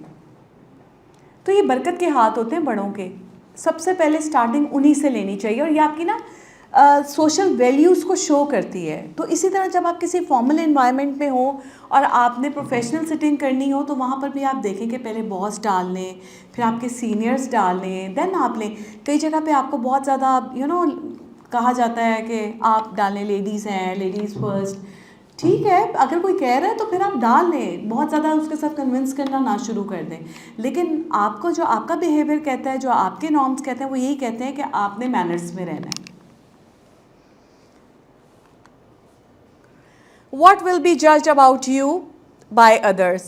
In first impression, proper dining etiquette is evidence of course, upbringing, तरबियत, तहजीब, कल्चर, जिसकी शुरू से बात कर रहे हैं कि आपकी अपब्रिंगिंग क्या है, आपने अपने बड़ों को क्या करते हुए देखा है, तो ये पता चलेगा। अगर आपने अपने बड़ों को लालच करते हुए देखा है, हॉगिंग टूवर्ड डिशेस देखा है, और सबसे पहले खुद डालना और अच्छा पार्ट डाल लेना, किसी को ना देना, या किसी को अवॉइड कर देना, या किसी को कहना ही ना कि तुम भी लो, और ख़ासतौर पे अगर आपके साथ लेट्स से कोई कहीं गया हुआ है और उन लोगों को आप जानते हैं लेकिन जो आपके साथ गया हुआ है वो उनको नहीं जानते, तो उनको इम्पोर्टेंस आपको देनी है क्योंकि वो आपके साथ गए हैं। आप उसको इशारतन कहें कि मैं आपको ये सर्व करूँ, मैं आपको ये सर्व करूँ, क्योंकि आपने इंपॉर्टेंस देनी, वो आपके जानने वाले हैं, आप उनको लेकर गए हैं क्योंकि वो आपके रेफरेंस से वहाँ गए हैं। ठीक है, होस्ट को तो चाहिए लेकिन आपको भी उसको वैल्यू देनी चाहिए, राइट। रिफाइनमेंट, जैसे हमने भी बात की ना, आप कितने पॉलिश्ड हैं। ठीक है, इसको आप ना गूगल भी कीजिएगा, ये चीज़ों को जो मैं आपसे बात कर रही हूँ, आपको इसकी प्रॉपर डेफिनेशन पता चलेगी। तो रिफाइनमेंट क्या है, तहजीब के बाद आप कितने पॉलिश्ड हैं, आप बड़ों को कितनी वैल्यू देते हैं, आपके घर का कल्चर क्या होगा, आपके बड़ों ने आपको क्या सिखाया है, और फिर ये कि आपका खुद का माइंडसेट क्या है। ज़रूरी नहीं है कि हम तरबियत से ही सीखें, कुछ बच्चे नेचुरली बड़े तहजीब वाले होते हैं, ये हमने बात की थी ना। तो रिफाइनमेंट जो है ना वो ये चीज़ है कि कुछ चीज़ें बग़ैर समझाए आप समझ जाएँ। So this is called refinement, कि ये आपके अंदर इनबिल्ड है, आपके अंदर तमीज़ है ही है, वो आपको किसी ने सिखाई नहीं है। सोशल वैल्यूज़ ऑफ कोर्स, जिससे आपने देखा कि बड़े पहले डाल लें, तो आपके घर वालों ने आपको ये तहजीब सिखाई होती है। तो ये सोशल वैल्यूज़ हैं कि आपके घर अगर कोई आए तो आप उनको कैसे वैल्यू देते होगे, अगर आप किसी को होस्ट कर रहे हो तो आप उसको कैसे वैल्यू दोगे, अगर आप गेस्ट हो तो होस्ट को कैसे वैल्यू दोगे। सो ये सारी चीज़ें आपकी सोशल वैल्यूज़ में आती हैं। कहते हैं ना कि if you want you build personal relationship और a business relationship, eat with them. अगर आप किसी से कोई ताल्लुक़ बनाना चाहते हैं ना, चाहे वो बिज़नेस हो चाहे कोई रिलेशनशिप हो, तो उनके साथ खाना खा के देखें। तो ये एक बहुत बड़ी सेंग है, मशहूर सेंग है, और ये बिल्कुल ठीक है।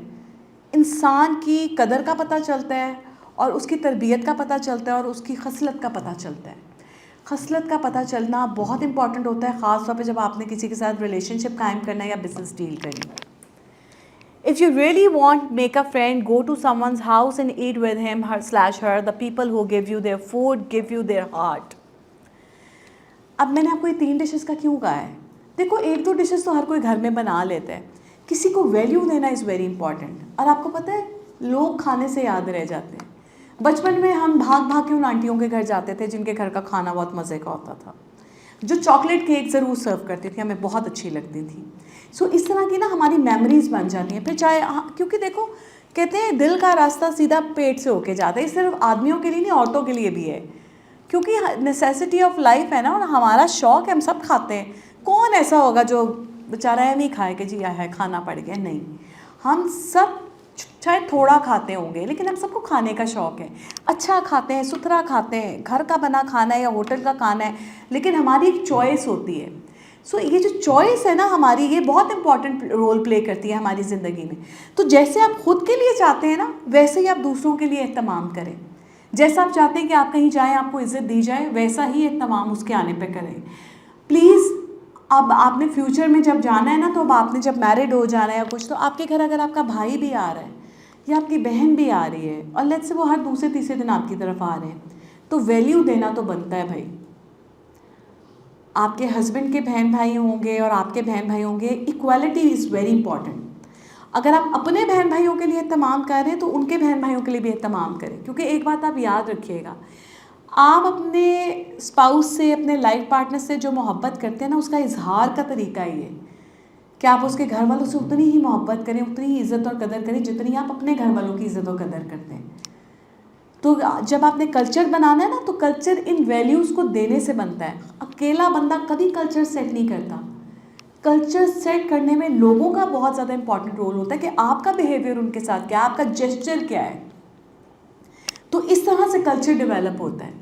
सो ये एक बहुत इंपॉर्टेंट चीज़ है कि आपने घर आने वाले को कितनी इंपॉर्टेंस देनी है और कैसे, ये मैं आपको पहले बता चुकी हूँ। सो ये जो सेइंग है ना कि जो लोग आपको अपना खाना देते हैं वो आपको अपना दिल देते हैं, मतलब अक्सर लोगों को देखा है कि वो होस्टिंग के टाइम पर खुद बड़ा कम खा रहे होते हैं, हर एक की प्लेट में उठ उठ के डाल रहे होते हैं। इसका मतलब होता है इनका दिल कितना अच्छा है। वो लोग नहीं है जो कहें कि पान दो थोड़ा रहन खुन बाद अपा बह के खावांगे। ऐसे भी लोग होते हैं कि वो आगे होस्टिंग करते हुए आगे आगे होके डालते नहीं कि जिससे जितना खाना खा लें। और हम लोग जाते हैं ना कि बड़े लिहाज और शर्म में खा रहे होते हैं। बड़े कम होस्ट होते हैं जो आपको उठकर आगे सर्व करते हैं। तो आपने सर्व करना सीखना है। अव्वल तो दिल, ऐसा टॉपिक रखा जाए, लेट्स से 5 पीपल हैं डाइनिंग के टाइम पे, तो कोई ऐसा टॉपिक हो जिसमें उन पाँचों का इंटरेस्ट भी हो और वो पाँचों अपना पॉइंट ऑफ व्यू भी दे सकें। और कोशिश करें जवाब में सर हिलाने का या कोई इशारे से बात करने का या हाँ या ना में इस तरह का टॉपिक हो कि एक फ्रेश इन्वायरमेंट भी क्रिएट हो जाए और सबकी इन्वॉल्वमेंट भी हो। ये ना हो कि 2 लोग आपस में खुसर खुसर कर रहे हैं और बाकी 3 बहुत अजीब सा महसूस कर रहे हैं, आप उनको अनवांटेड शो कर रहे हैं। ऐसा भी होता है ना समटाइम्स कि आपको लगना शुरू हो जाता है बहुत अनवांटेड है, कि आप बैठे इकट्ठे हुए हैं फैमिली के साथ, लेकिन फैमिली का कोई बंदा आपस में लग जाए और आप सबको इग्नोर करें। सो ये बहुत मिसबिहेवियर है। इससे ना आप अपने बच्चों को तरबियत दे रहे होते हैं, बच्चों को तहज़ीब सिखा रहे होते हैं। बच्चे अभी देखो तुम लोग तो कुछ छोटे हो ना, तुम्हारी नीस होंगे, नेफ्यूज़ होंगे, आप उनको तमीज़ तहज़ीब सिखा रहे हैं। तो ये बातें अकेले में बैठ के बच्चों को सिखाना शुरू करें अभी से। चलें अभी वालिदैन तो नहीं ले रहे, उनको चाहिए कि वालिदैन की ट्रेनिंग बहुत इंपॉर्टेंट है कि वो भी सीखें, लेकिन अब आप सीख रहे हैं ना, तो आपको चाहिए फ्री टाइम में ना बच्चों को समझाएं कि कोई ऐसा टॉपिक होना चाहिए जिसमें सबकी इन्वॉल्वमेंट हो, थोड़ा बोलना हो, just little point of view हो। ये ना हो कि उसमें एक बहुत बड़ी डिटेल हो कि खाना वहीं रह जाए और लोग बैठ के डिबेट करना शुरू हो जाए। सो इस चीज़ से पता चलता है खाने के तौर तरीके और माहौल से कि आपका कितना स्मूथली ये गैदरिंग आपकी गई है। कहते हैं ना कि जब आप खाना खाने के लिए बैठते हैं और जिसमें सब लोगों की इन्वॉल्वमेंट होती है, तो उसमें ना अल्लाह की भी रहमत शामिल हो जाती है। और जिस जगह पे लोग खुश होकर बैठते हैं और साथ खाना खाते हैं ना, वो जगह में बरकत पड़ जाती है, उस माहौल में बरकत पड़ती है, खुशी की एक एनवायरनमेंट पैदा होती है। तो ये अब घर की औरत के ऊपर इसका रोल बहुत ज़्यादा इम्पॉर्टेंट है कि वो इस तरह का माहौल घर का बनाए। अच्छा, फिर दूसरा ये कि खाना खाने का ना एक वजह ये भी होती है कि जहाँ पे बहुत फॉर्मल रिलेशनशिप हो ना, तो और आपको थोड़ा सा ऑकवर्ड भी फील हो रहा हो, तो जब खाना खाने का एक प्रोसेस है ना कि आप खाने में मीटिंग करते हैं या चाय पे मीटिंग करते हैं, तो ये क्या करता है, उस ऑकवर्डनेस को ख़त्म करती है। जो आपकी गैदरिंग है, जो आपकी चाय है या आपका खाना साथ खाना है, उस ऑकवर्डनेस को ख़त्म करने के लिए भी आप किसी को चाय पे बुला सकते हैं, खाने पे बुला सकते हैं, ताकि आप अपने व्यूज़ का जो वो है ना, क्या कहना चाहिए, ट्रांसफ़र ऑफ वर्ड्स आप बहुत इजीली कर सकते। तो अगर तो ये आपका प्रोफेशनल रिलेशनशिप है, तो उसमें तो फिर ये बहुत ही इंपॉर्टेंट है कि ऑकवर्डनेस को ख़त्म करने के लिए, थोड़ा सा इनफॉर्मल होने के लिए, तो ये ज़रूरी है कि आप साथ बैठकर खाना खा लें। It promotes a pleasant atmosphere, ease cultural sensitivity. अब क्या है कि ये प्रमोट करता है प्लेजेंट एटमॉस्फेयर को, और ये उसी सूरत में करता है ना कि जब आपने अच्छा माहौल खुद क्रिएट किया होगा और बीइंग एन होस्ट भी आप इसको करेंगे, बीइंग अ होस्ट, और वैसे अगर एज ए गेस्ट आप गए तब भी आप कोशिश करेंगे किसी ने कोई टॉपिक शुरू नहीं किया तो आप कुछ अच्छा प्लेजेंट टॉपिक शुरू कर लें। खुदा का वास्ता है, खाना खाते हुए ना एक तो पॉलिटिक्स नहीं छेड़नी, ठीक है, मज़हब तो छेड़ना ही नहीं ना है, मज़हब तो बिल्कुल भी नहीं छेड़ना। और इस तरह के जो सेंसिटिव आपके टॉपिक्स हैं इसको तो बिल्कुल भी ना छेड़ें, क्योंकि इससे ना खाना आपके मैदे पे नहीं जाएगा, वो जाकर आपके सर पे चढ़ेगा, और फिर जब आपका गरूर और जो गुस्सा और जो तनाव होगा ना, वो खाना रिएक्ट कर जाएगा, वो खाना आपके पेट में नहीं जा रहा, वो सीधा दिमाग में जाके रिएक्शन कर रहा है। खुदा ना खास्ता अगर मिर्च खाने में ज़्यादा हुई तो। ओके, हाँ एक चीज़ रह गई, इज़ कल्चरल सेंसिटिविटी। अच्छा, अब कल्चरल सेंसिटिविटी क्या है? बहुत सारे डिफरेंट कल्चर के लोग होते हैं जो साथ बैठे होते हैं, तो जब आप उनके साथ बैठकर खाना खाते हैं, जिस तरह हम इस तरह बात कर लेते हैं जैसे कोई पठान है और आपकी क्लास फेलो या आपके साथ ऑफिस में काम करती हैं, तो ये कल्चरल सेंसिटिविटी है उनके साथ आपकी थोड़ी सी। तो जब आप लोग खाना खाते हैं तो बैठ कर ना आप लोगों को एक मौका मिलता है उनकी चॉइसेस के बारे में जान पहचान करने का, और आपको आपके बारे में उनको जानने का मौका मिलता है। मुझे अच्छे तरीके से याद है, आज से बहुत साल पहले मैं एक ऑफ़िस में काम करती थी, वहाँ पर ना चाइनीज़ लोग थे, और चूँकि मैं एज ए डिज़ाइनर काम करी थी ना, तो मेरा उनके साथ बैठना था, मैंने उनकी ऑर्डर बुकिंग करनी थी। उनकी ज़ुबान मुझे समझ में नहीं आती थी, मेरी ज़ुबान उनको समझ में नहीं आती थी, तो there was a translator sitting over there और who was helping both sides. तो मुझे तब पता चला कि जब हमने उनके लिए खाना ऑर्डर किया तो उनके जो साथ थे ट्रांसलेटर, उन्होंने बताया कि जो चाइनीज़ है ना मीठा नहीं खाते, ये मीठा नहीं खाते। ओह अच्छा, तो ये एक आपको एक दूसरे के बारे में थोड़ा सा जानने का मौका मिल जाता है। बड़ा अच्छा हमने उनके साथ काम किया, लेकिन ये कल्चरल सेंसिटिविटी होती है ना, इससे आप एक दूसरे के साथ थोड़ा सा ईजी फील करना शुरू करते हैं। Okay, objectives can to demonstrate that you have managed social skills, to make a favorable impression, ensure that you belong in the class of people who observe these rituals. ये लोगों को बताने के लिए ना ये वाले ऑब्जेक्टिव्स बहुत ज़रूरी होते हैं, जो टेबल मैनर्स हैं, ये जो स्पीकिंग मैनर्स हैं, ये सारी चीज़ें बहुत इंपॉर्टेंट है अपने रिचुअल्स के बारे में बताने के लिए, अपनी वैल्यूज़ प्रायोरिटीज़ के बारे में बताने के लिए बहुत ज़रूरी है। फिर ये आप ये देखें, आपके अपने जो सोशल स्किल्स हैं उनके बारे में बताने के लिए कि जी मैं ये सारी चीज़ें डिमॉन्स्ट्रेट करती हैं।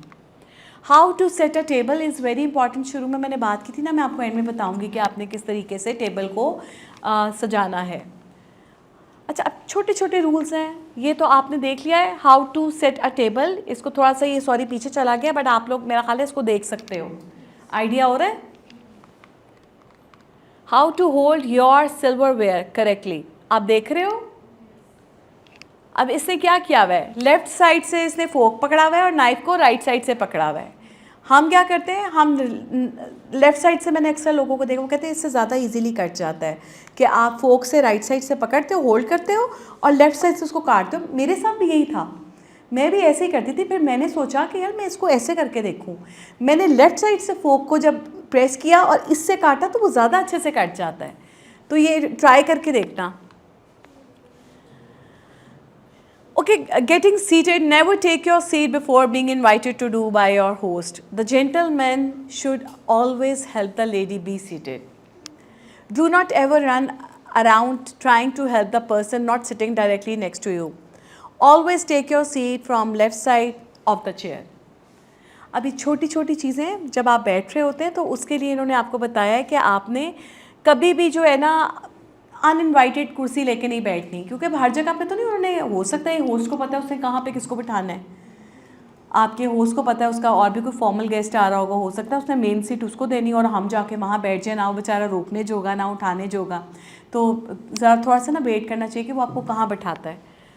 Gentleman should always help the lady to be seated, of course ladies first, ठीक है। Do not ever run around trying to help the person not sitting directly next to you.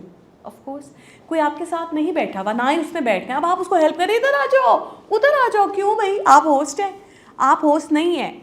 इतना कर्टियस आपने नहीं होना, क्योंकि इतना ज़्यादा कर्टियस जब आप होते हैं ना तो फिर आपको लोग ईजी लेना शुरू कर देते हैं। जो होस्ट है उसको करने दें, उसको बताने दें।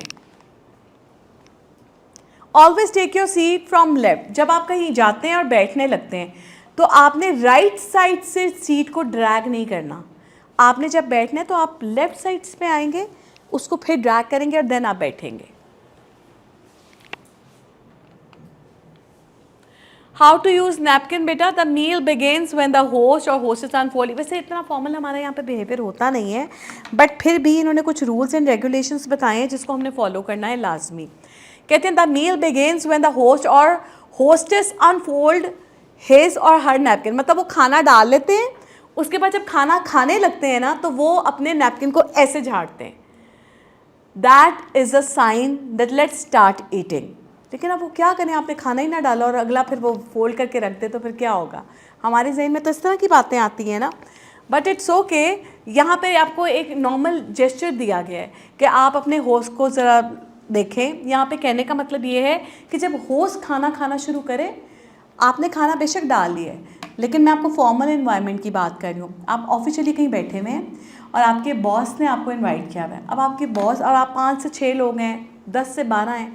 अब आप वेट करें अपने होस्ट का कि वो खाना खाएं। जैसे वो स्पून लें तो बस इसका मतलब है now you are ready to have it, okay move on, ठीक हो गया। This is your signal to do the same. Pick up your napkin by corner and left it fall open.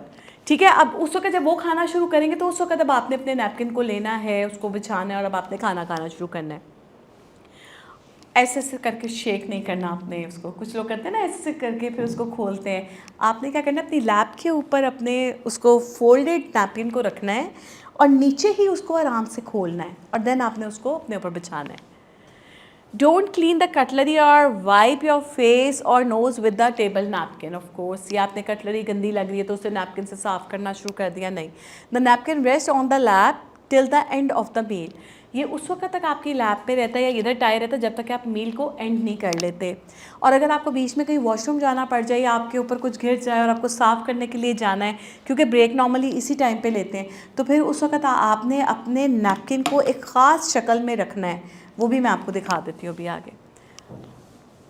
If you excuse yourself from the table, loosely fold the napkin and place it to the left or right of your plate. Never place your napkin on your chair. Of course, आप अपनी chair के ऊपर तो napkin को रख के नहीं जाओगे ना। अच्छा, अब wrong and right way of placing napkins while fine dining. वो देखें, वो तो नहीं आप कह रहे ना। ऑफ कोर्स, अब ये जो नीचे वाले दो हैं ना, आपने उसको किस तरीके से, ये 2 तरीके मैंने आपको बता दिए, इस तरीके से आप अपने नैपकिन को ले सकते हैं। When to start eating food, wait until all are served at your table before beginning to eat. When your host and hostess picks up their forks to eat, then you may eat.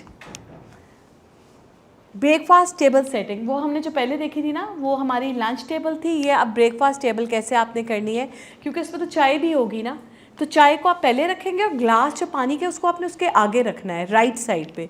और ये देखें, small plate is there और large plate is है, मतलब यहाँ पर अगर कोई बटर वगैरह है तो वो आप यहाँ पे प्लेस कर दें और बाकी की प्लेट जो बड़ी वाली वो आप यहाँ पे रखें। और ये नैपकिन के ऊपर आपने रखना है फोक। ये कैजुअल लंच टेबल सेटिंग दोबारा चेक कर लें। आम ट्रॉली भी अगर आपने लगानी है तो ट्रॉली लगानी भी आपको आनी। हो सकता है कल तुम लोगों को ससुर को नाश्ता देना पड़ जाए, ठीक है, बड़े हो जाओगे तो आप बड़े तो हो गए हो, बाबा को नाश्ता देना पड़ जाए तो तुम्हें तमीज़ होनी चाहिए। उनको पता होना चाहिए हमने बच्चे के ऊपर पैसे लगाए तो उसको तमीज़ भी आई है, ठीक है। Casual and formal dinner table setting,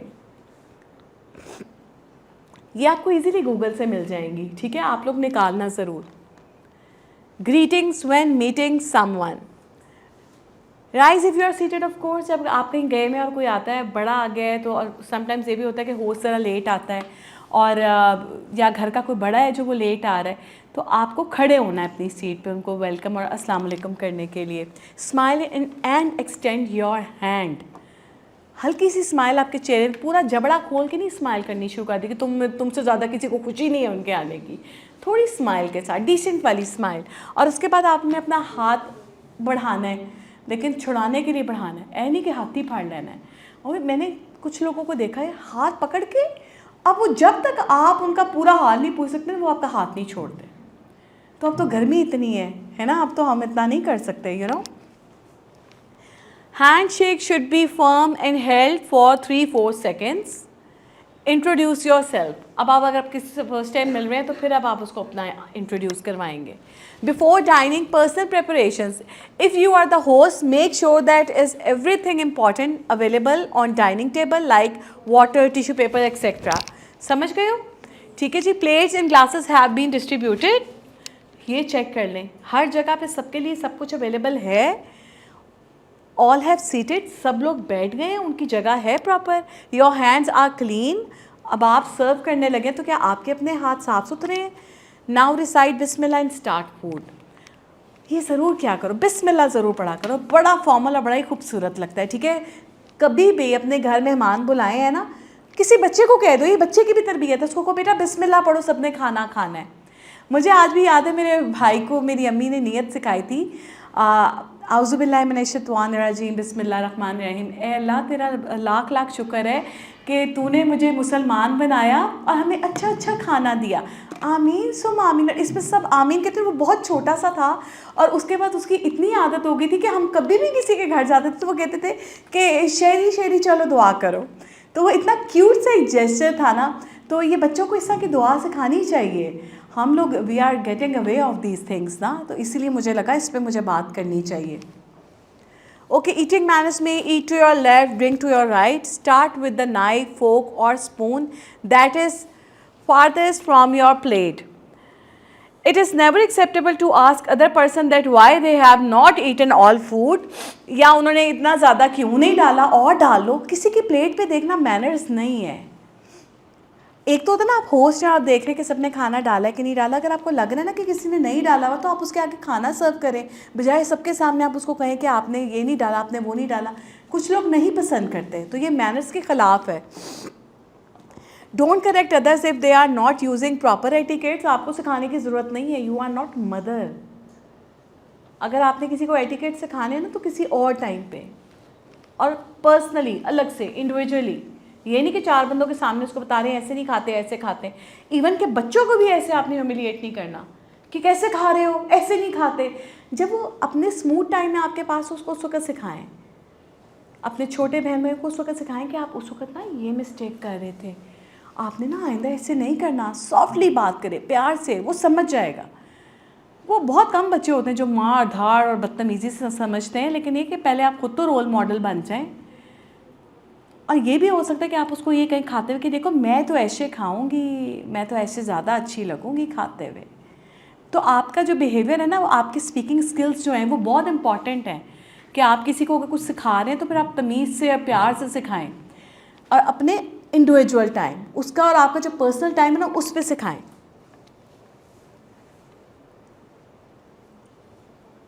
don't पोर मोर. और ख़ास तौर पे मुझे लगता है कि जब कुछ इस तरह का ऑर्डर करते हुए भी देखें, जिस तरह कोई चीज़ें होती हैं ना खाते हुए जो मुश्किल होती हैं, बहुत ज़्यादा लिक्विड्स हो गए या वो हो गए वेफर टाइप चीज़ें हो गई, इस तरह की चीज़ों को ऑर्डर ना करें. क्योंकि फॉर्मली इस तरह की चीज़ों को खाना इतना मेस हो जाता है, खाने वाला भी शर्मिंदा होता है. तो खाना सेलेक्ट करते हुए भी आपको मेन्यू सेलेक्ट करते हुए बहुत स्मार्ट हैंड करना है. Avoid eating the dish or order that need to be eat more carefully like water, liquids and hard etc. ठीक है जी. Wafers, sorry, I'm sorry. So don't pour more में भी ये कि इतना ज़्यादा मत डाल लें. ये मिस बिहेवियर में आता है. थोड़ा थोड़ा डालें, थोड़ा थोड़ा खाएं, फिर जब वो डाल के खा लें तो फिर और डाल लें. Never speak with food in your mouth. Use fingers for signal of weight. I will sorry ये क्या है? Use finger for signal of wait के इंतज़ार करो. मेरे मुंह में नवाला है, मैं आपसे बात करता हूँ 1 मिनट. ठीक है. Speak short. जिसका हमने भी बात की कि ये आपने बहुत ध्यान रखना है कि जब आपने खाना खाना तो कोई टॉपिक ऐसा लेंथी नहीं सेलेक्ट करना. अब तो कोशिश करें ना, खाना खाते हुए ज़्यादा बोलते नहीं, लेकिन जब गैदरिंग हुई होती तब बोलना तो पड़ता ही है. तो बस कोई इतना ना हो कि जिसमें कोई दास्तान ही सुनाना शुरू हो जाए. उसका भी खाना अवॉइड हो यार, आप भी बेचारे परेशान हो जाए, खाऊँ कि ना खाऊँ, इसकी सुन लो पहले. ठीक है. तो ये वाला काम नहीं करना. Voice should be soft. अगर 2 लोग आपस में बात कर रहे हैं तो फिर ज़रा हल्की हल्की बात करें आपस में.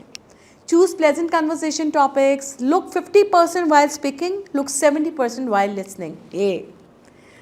ये बेटा रूल है 50-70 का, कि आपने देखना कैसे है। जब आप किसी के साथ बात करें तो 50% आपने उसकी तरफ देखना है, मतलब उसकी आंखों में 50% देखना है। और जब आप उसको सुन रहे हैं तो फुल बॉडी लैंग्वेज आपकी उसका साथ देनी चाहिए, उसको पता होना चाहिए कि आप उसको इंपॉर्टेंस दे रहे हैं, उसकी बात सुन रहे हैं। उस वक्त वो कहते हैं आपको 70% लिसनिंग के टाइम पे उसको सुनना है।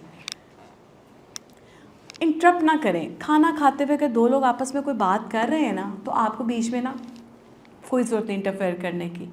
Let them speak. अगर आपका टॉपिक नहीं है तो आप बीच में सिर्फ ये शो करने के लिए कि आप भी हैं, तो उसके बीच में इन्वॉल्व ना हो। इससे आपका ना लेस कॉन्फिडेंट शो होगा। आप चुप रहें, अगले ने इन्वॉल्व नहीं किया, आपको बोलने की ज़रूरत नहीं।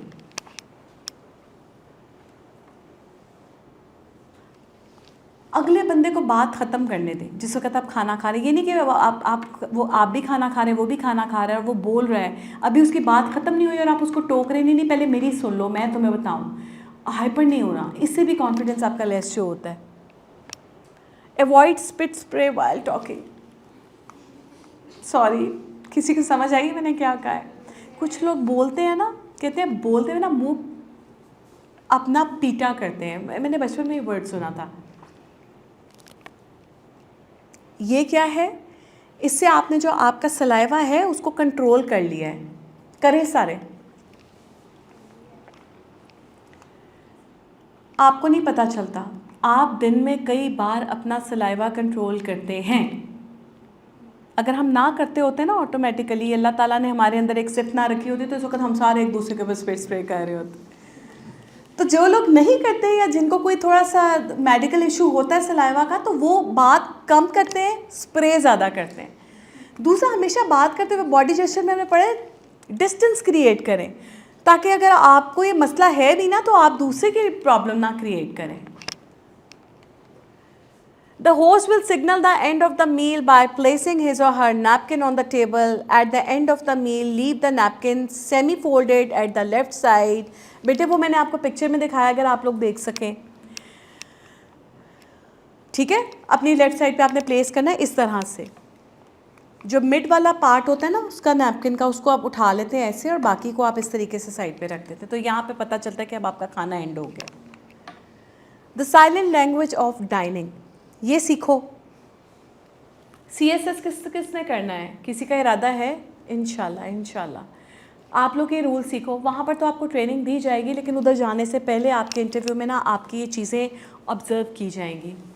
आपको खाने में मैनर्स कैसे हैं, आप उठते बैठते कैसे हैं, आप कपड़े कैसे पहनते, सब चीज़ें। ठीक है जी। Start, pause, next dish, excellent, did not like, हाय हाय, ये कोई करेगा? Finished. Remember, being a person, I will prefer that my attention should be focused on the person sitting next to me or in front of me rather than उसकी plate या उसकी हरकतें, कि मैं देखूं कि उसने खाना कैसे खाया। और ये कब होगा? जब कोई मेरे सामने वाला थोड़ा सा मिसबिहेव करेगा, ऑटोमेटिकली मेरा ध्यान या तो उसकी प्लेट पे जाएगा, उसकी हरकतों पे जाएगा, उस पर नहीं जाएगा। तो बीइंग अ ट्रेनर, मैं अपने बच्चों को इस प्रेजेंटेशन के थ्रू ये सिखा रही हूँ कि आपने कोशिश करना है कि सामने वाले का भी फोकस वाइल मीटिंग आपके ऊपर रहे, आपकी हरकत पे और आपकी प्लेट पे ना रहे। आपने इतना प्रोफेशनल बनना है, क्योंकि मिस्टेक तो एक होती है ना, बार बार हो तो वो मिस्टेक नहीं होती। तो आपका कॉन्फिडेंस लेवल शो होता है जब आप खाना खाते हैं किसी के साथ। तो ये चीज़ आपने अपनी बहुत ज़्यादा जो है ना करनी है, क्या ट्रेन करनी है। ठीक है जी। अब कुछ रिलेटेड टू क्वेश्चंस हैं तो मुझसे पूछें। हैं बेटे? अच्छा, अब आप मुझे बताएं, लास्ट टाइम आप सबको मेरा मैसेज मिला था कि आप लोगों ने आज कैसे ड्रेसिंग करके आनी है? आज हमारा लास्ट सेशन है, ऐसे ही है ना? अच्छा, आप बेटे आप आगे आओ। हेल्प।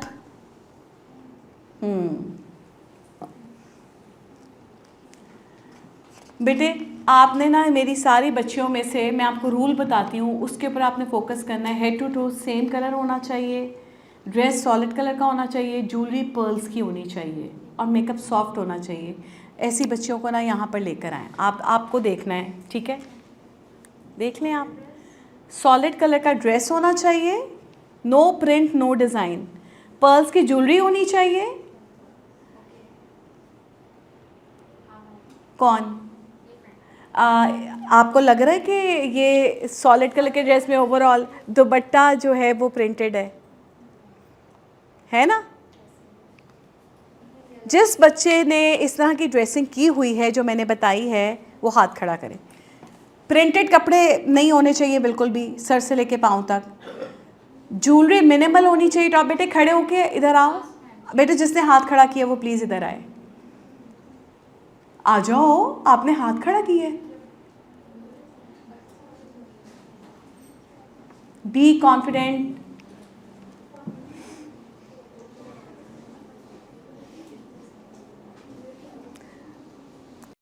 आपका भी बहुत जो है वो अच्छा, माशाल्लाह, आपका भी वेरी नाइस। बस एक एक चीज़ है जो तुम लोग मिस कर गए हो। आपके शूज़, आपके साथ वाले बच्चे के, आपके शूज़ आपके ठीक है। आ जाओ बेटे, आ जाओ, बी कॉन्फिडेंट। आई शदके, वाजी वाह, ये तो बड़े पारे पारे ड्रेसेस पहन कर आए हैं। ठीक है, ज़बरदस्त। अच्छा, अब यहाँ पे ना इसको पर्सनल लेना है, तुम लोगों ने माइंड करना है कि तुम लोगों को मेरी बात बुरी लगे। मैं ये नहीं कह रही कि तुम लोगों ने माइंड नहीं करना, ठीक है? अब यहाँ पे जूते देखो सब लोग। अब अगर बिल्कुल प्रोफेशनली ड्रेसअप हो, बिल्कुल प्रोफेशनली ड्रेसअप हो, लेकिन पता है क्या मसला है? एक तो इयररिंग्स आपके पर्ल्स के नहीं है, आपके ठीक है। आपने बेटे क्या पहना हुआ है? आपने तो वैसे भी स्कार्फ लिया हुआ है ना, तो आपका नज़र नहीं आ रहा। आपका सिर्फ एक फ्लॉ है, आपके शूज़। आपका भी एक फ्लॉ, आपके बाले और आपके शूज़। आपका सिर्फ एक फ्लॉ है, आपके जूते। There is a shine layer. और आपके भी जूते। हे, जूतों को तुम लोगों ने इतना कॉम्प्रोमाइज़ क्यों कर लिया है? क्या किया है? हाँ, जूतों पे आके मार खा गए हो और इतने प्यारे लग रहे हो। भाई किधर है अली भाई? उनसे कहो मेरे बच्चों की पिक्चर तो लें। बच्चों ने बहुत अच्छी जो है ना वो कोशिश की है।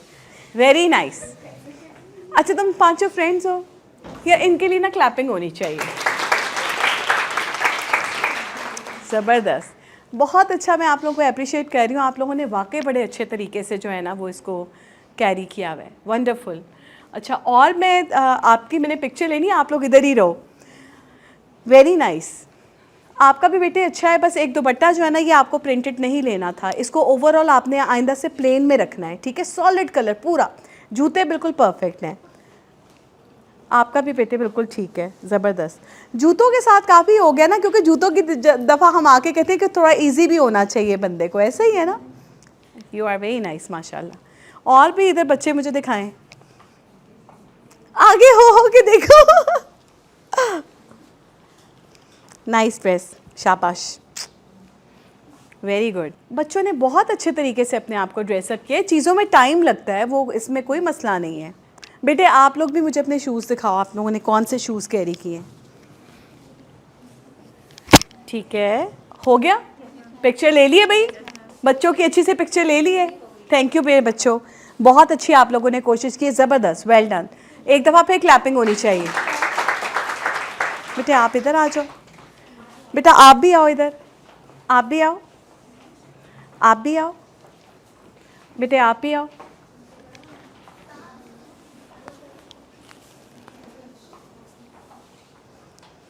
Very nice, keep it up. बेटे आप जाओ। अच्छा बच्चों, अब सारे बच्चे जो यहाँ पे बैठे हुए हैं ना, बेटा आप भी आओ, आप भी आओ। जी जी जी।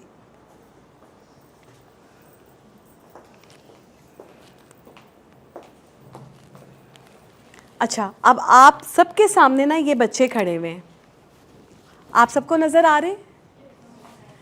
अब ये सारे जो बच्चे हैं ना, इनकी वैल्यूएशन मैं आप लोगों को बताती हूँ। मेरे हिसाब से कौन सा बच्चा कितना प्रोफेशनल लग रहा है और किस बच्चे ने कोई एक आधी मिस्टेक कर दी है, ठीक है? यहाँ पर ज़्यादातर बच्चों की जो मिस्टेक है ना वो शूज़ है, ठीक है? जो शूज़ है ना उसमें थोड़ी सी मिस्टेक आ रही है। You are looking very professional, ठीक है, लेकिन क्या है कि जो आपने ये लूज़ बेल बॉटम पहना हुआ है ना, इसकी वजह से ना ये प्रोफेशनल नहीं रहा। समझ रहे हो आप मेरी बात को? वैसे ओवरऑल आपकी घड़ी, आपका जो आपने चेन पहनी हुई है, एवरीथिंग इज़ ओके, बट ये जो ट्राउज़र और ये जो शूज़ है ना, इसकी वजह से एक इशू आ रहा है। बट इतनी अच्छी आपने ड्रेसिंग की हुई आज, इनके लिए क्लैपिंग होनी चाहिए प्लीज़। अब बेटा आपका नाम क्या है? रिदा। रिदा, आपका बहुत शुक्रिया बेटा, आपने कोशिश की है और आपने आइंदा ऐसी कोशिश करते रहना है, क्योंकि मुझे पता है वार्डरोब चेंज करना ना कोई आसान काम नहीं है, इसमें टाइम लगता है। मुझे सादिया कह रही थी कि मैम ये बड़ा मुश्किल टास्क है, मैंने उसे कहा नहीं बेटा हम ऐसे ही करेंगे, ऐसे ही करके देखेंगे तो कामयाब होंगे। तो अब आपने आइंदा से जो मैंने आपको कहा ना, एक तो बंद जूते, इसके साथ आप ब्लैक शूज़ भी पहन सकती थी, वाइट पहनती तो वाइट शूज़ पहन लेती। तो बस ये 2 मिस्टेक्स की वजह से ना हम इसको प्रॉपरली नहीं समझते कि ये बिल्कुल एग्जैक्ट है। आप बेटा आ जाओ, सीट पे बैठो। अब आप लोगों ने भी कोशिश करना है कि इसी तरह स्टेप फॉरवर्ड करें और इसी तरीके से ड्रेसअप अपना चेंज करना शुरू करें। The word is transformation, right? अच्छा, अब पर्पल ड्रेस। अच्छा, ये बहुत ज़बरदस्त आपने अच्छा काम किया है, ज़बरदस्त है, फ़ाइन, ठीक है, शूज़ भी ड्रेस भी। लेकिन क्या है कि प्रोफेशनल एनवायरनमेंट में हम कहते हैं कि कोई फूल बूटा नहीं होना है। हाँ, बहुत ज़बरदस्त है, बहुत आला है, ये तुम्हारी सिग्नेचर लुक बन गई है। आप ये ऑफिस में पहन सकती हो, लेकिन जो पावर लुक है ना, ये वो नहीं है। पावर लुक में देयर इज़ नो प्रिंट, कुछ भी नहीं है। सेल्फ प्रिंट में भी कोई फूल ना हो, मतलब उसे चेक हो जाए, लाइंस हो जाए, और वो भी सेल्फ में हो। तो आपके लिए भी क्लैपिंग बनती है बेटा। नाम क्या है? ज़ेबुन्निसा। ज़ेबुन्निसा ने बहुत अच्छी कोशिश की है, आप लोग देखें उसका अटायर जो है बहुत प्रोफेशनल लग रहा है, लेकिन एक हल्की सी मिस्टेक है, बिल्कुल हल्की सी। ज़ेबुन्निसा वेल डन, और आगे से अब आपने इसको कंटिन्यू करना है, आहिस्ता आहिस्ता टोटली इसको प्लेन की तरफ ले आओ, और ट्रांसफॉर्मेशन के बाद मुझसे मिलना है, लाजमी मिलना है। एक बड़ा गिफ्ट आपका इंतज़ार कर रहा है, ठीक है? जिस बच्चे को मैंने अभी बुला के कहा है, वैसे मेरे सारे बच्चे, आप मुझे अपनी एक पिक्चर भेजें, मुझसे फाउंडेशन में मुलाकात करें, अपने बच्चों के लिए एक अच्छा सा गिफ्ट दूंगी मैं, ठीक है? अब मैं इंतज़ार करूंगी तुम लोगों की कॉल का। सादिया, आप इनके साथ मेरी डिटेल्स शेयर करना। बेटा आप आ जाओ, इनके लिए बहुत क्लैपिंग होनी चाहिए, तुम लोगों की क्लैपिंग एप्रिसिएशन है। अच्छा जी, अब यहाँ पर बहुत मुश्किल हो गया है, यू नो, सारे बच्चों ने इतना प्रोफेशनली गेटअप किया हुआ है, लेकिन कोई एक आधी चीज़ ऐसी है जिसकी वजह से हम कह सकते हैं कि यार ये फिश, ये थोड़ा मसला हो गया। बेटे साथ साथ हो जाओ। अच्छा बेटा, अब आप इतना ज़बरदस्त कलर तुमने सेलेक्ट किया, इट्स अ पावर कलर, तुम्हारी ओवरऑल ड्रेसिंग बहुत अच्छी है, लेकिन बस एक मसला पता है क्या आ रहा है? शूज़।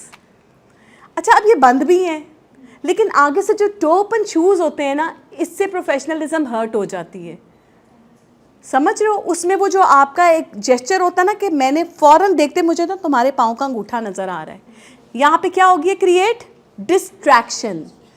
तुम्हारे इयरिंग्स भी इतने प्रोफेशनल, तुमने पर्ल्स पहने हैं, तुम ओवरऑल जो मैंने तुम्हें कहा था सर से लेके पाँव तक सेम कलर होना चाहिए। नाम क्या बेटे? मीरब। मीरब ने इतनी अच्छी अपनी ट्रांसफॉर्मेशन की है, एक छोटी सी मिस्टेक है बस, बाकी इसके लिए बहुत क्लैपिंग होनी चाहिए, क्योंकि वंडरफुल, कीप इट अप। आओ बेटा। अच्छा, अब यहाँ पे क्या है एक इशू, यहाँ पे इशू ये कि बिल्कुल सॉलिड कलर है, परफेक्ट है, सर से लेके पाँव तक सेम है। मैं इसको कैजुअली अगर प्रोफेशनल एनवायरनमेंट में देखूंगी ना, तो मैं कहूँगी कि ये जो है ना वो है प्रोफेशनल, लेकिन पावर लुक नहीं है। अगर ये इसके साथ ब्लैक हील्स होते और इसके ऊपर ये ना होते, दुपट्टे के ऊपर, तो हम कहते कि हाँ ये सॉलिड पावर लुक है। अभी ये है अच्छी प्रोफेशनल लुक, लेकिन जो एग्जैक्ट हमें चाहिए था ये वो नहीं है। समझ रहे हो मेरी बात? तो क्या है कि इतनी अच्छी आपने ट्रांसफॉर्मेशन अपनी की है, इतना ज़बरदस्त मेकअप आपने किया है, very professional, no makeup look, और एट द सेम टाइम आप बहुत प्यारे लग रहे हो, बहुत फ्रेश लग रहे हो। ऐसे नहीं लग रहा कि अगर आप ऑफिस में आओगे इस हाल में तो आपको लगे आप थके हुए हो। तो बेटा आपके लिए भी बहुत क्लैपिंग है। मैं सत्या, आपका नाम क्या है? मरियम। बस मुझे आपकी कॉल का इंतज़ार रहेगा, आपने मुझसे फाउंडेशन में मिलने आना है, ठीक है? आपके लिए गिफ्ट वेट कर रहा है, प्लीज़ तालियां बेटा। बेटे आप तीनों बीच में आ जाएं। अब थोड़ा सा कॉम्प्रोमाइज़ बेटे, देखो अब आपका जो है ना, आपने ये जो पेंडेंट पहन ली है, इस पेंडेंट को आपको उतारना पड़ेगा। इस पेंडेंट को उतारो। देखो, अगर तो तुमने किसी मॉर्निंग शो में जाना है, या तुमने किसी लाइमलाइट में जाना है, या तुमने सोशल गैदरिंग में जाना है, इस तरह का पेंडेंट आपके पर्स में पड़ा होगा, तो आप ऑफिस से निकलते हुए ये पेंडेंट पहनोगे तो आप एकदम से एक सोशल लुक में आ जाओगे। ये जो अटायर है ना, ये है प्रोफेशनल लुक। बेटा, आप तीनों के लिए मैं बहुत शाबाश कहूँगी। आप नेक्स्ट टाइम कोशिश कीजिएगा कि अपनी ज्वेलरी को और मिनिमल करें। आपके कान से नीचे इयरिंग नहीं जाना चाहिए, इसको आप पर्ल्स करें।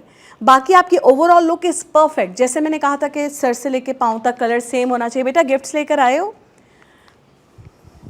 अच्छा, अब मैंने क्या कहा था कि जो मेरे बेस्ट ड्रेस्ड बच्चे होंगे आई विल गिफ्ट देम। तो अब मेरे पास ये छोटे छोटे गिफ्ट्स हैं, ठीक है। अब मैं यहाँ पर ये आप तीनों में डिस्ट्रीब्यूट करती हूँ। It is a little token of love for you. Very nice, clapping. अच्छा, अब मैं चाहूँगी कि जिस बच्चे को भी गिफ्ट मिला है ना, तो वो थोड़ा सा ना हमें अपने बारे में ये बताए कि आज ये टायर कैरी करते हुए आपने क्या सोचा था, और आपको जो मैसेज मिला था उसको आपने इतना सीरियस लिया है।